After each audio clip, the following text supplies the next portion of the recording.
உதயநிதி அவர்கள் என்ன பேசினார் என்பது ஊடகங்களில் வெளிவந்த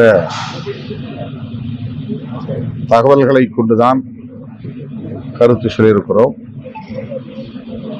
அது வெட்டி ஒட்டி பரப்பப்படுகிற பொய் செய்தி என்றால் அதனை உறுதிப்படுத்த வேண்டிய பொறுப்பு திமுகவுக்கே உள்ளது.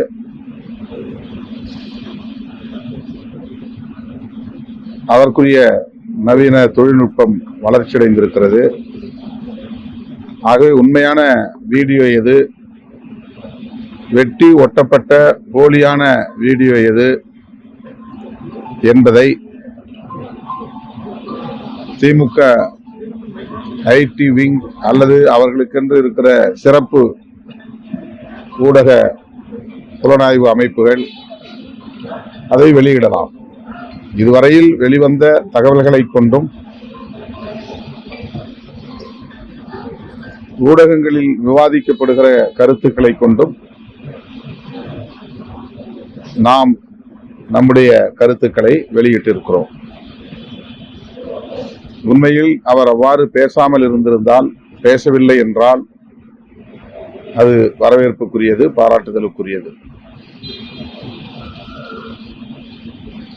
அவர் பேசாத ஒரு கருத்தை வலிந்து நாம் அவதூறு பரப்பு நோக்கில் சொல்வதற்கு ஏதுமில்லை.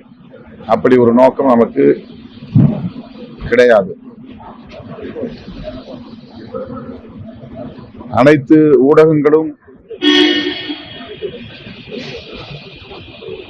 சேட்டலைட் சேனல் உட்பட ஆங்கில ஊடகங்களும் கூட அவர் இவ்வாறு பேசினார் என்ற ஆதாரங்களை வைத்து விவாதங்களையும் நடத்தியிருக்கின்றன. இதில் முக்கியமாக கவனிக்க வேண்டிய செய்தி என்னவென்றால், பெண்களுக்கு எதிரான கருத்து என்பதுதான். அது தாவேகாவுக்கு எதிரான கருத்து என்பதை விட, முதலமைச்சருக்கு எதிரான கருத்து என்பதை விட, தாவேகா அரசுக்கு எதிரான கருத்து என்பதை விட, பெண்களுக்கு எதிரான கருத்து என்கிற அடிப்படையில் தான் அகில இந்திய அளவில் அது பேசுபடும் பொருளாக மாறியிருக்கிறது. நீங்கள் சொன்னதை போல் அது போலியான வீடியோ என்றால் உறுதிப்படுத்தப்பட்டால் நம்முடைய கருத்துக்களை நாம் திரும்ப பெற்றுக்கொள்ள தயாராக இருக்கிறோம்.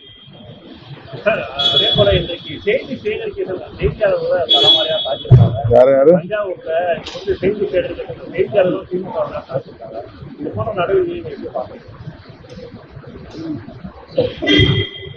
பத்திரிகையாளர்கள் தங்கள் கடமைகளை ஆற்றுகிறார்கள்.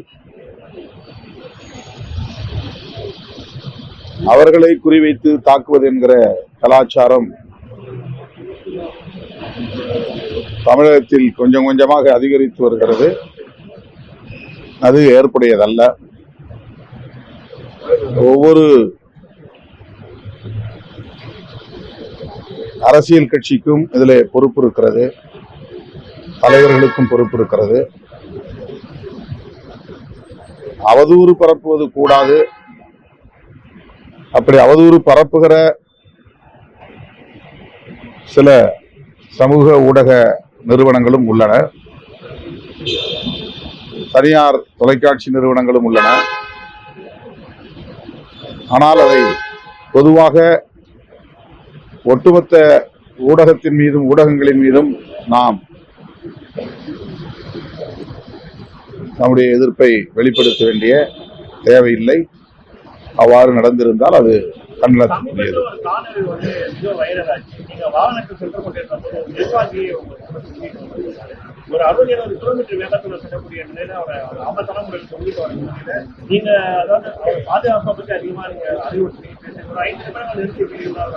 அது பல நிமிடங்கள் நின்று பேசியாச்சு.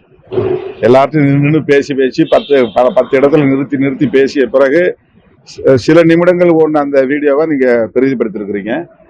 அவரு அது மாதிரி எத்தனையோ தம்பிகள் வழி நெடுக மறிச்சு வண்டியை நிறுத்தி அவங்களுக்கு பதில் சொல்லிட்டு அதுக்கப்புறம் நாங்க விரைந்து செல்லும்போது அவர் கடைசியா ஓடி வந்து ஏறினாரு, இறங்கிட்டார். அவ்வளவுதான். அது வந்து ஒரு பெரிய விஷயமா மற்ற ஊடகங்கள் ஊதி பெருக்குவது என்ன நோக்கம் என்று தெரியவில்லை. எம்மோடு வரக்கூடியவருடைய பாதுகாப்பில் எப்போதும் நான் கவனமாக இருக்கக்கூடியவன். அவரை சத்தம் போட்டுதான் நீ தொங்கக்கூடாது, இறங்கு என்று சத்தம் போட்டு அதன் பிறகுதான் இறக்கி விட்டோம். நான் முன்கூட்டியே எப்படி என்னுடைய எதிர்பார்ப்பை சொல்ல முடியும்? முதல் முறையாக ஒரு பட்ஜெட்டை தாக்கல் செய்ய இருக்கிறது இந்த புதிய அரசு.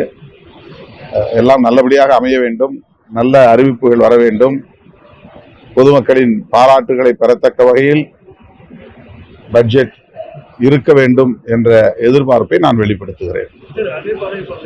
ஆட்சிக்கு முன்னதாக பாஜகவை கடுமையாக தற்போது ஆட்சிக்கு வந்துட்ட பிறகு அதை நீங்க தாவேக்காவிட்ட கேளுங்க, தாவேக்கா தலைவர்கிட்ட கேளுங்க.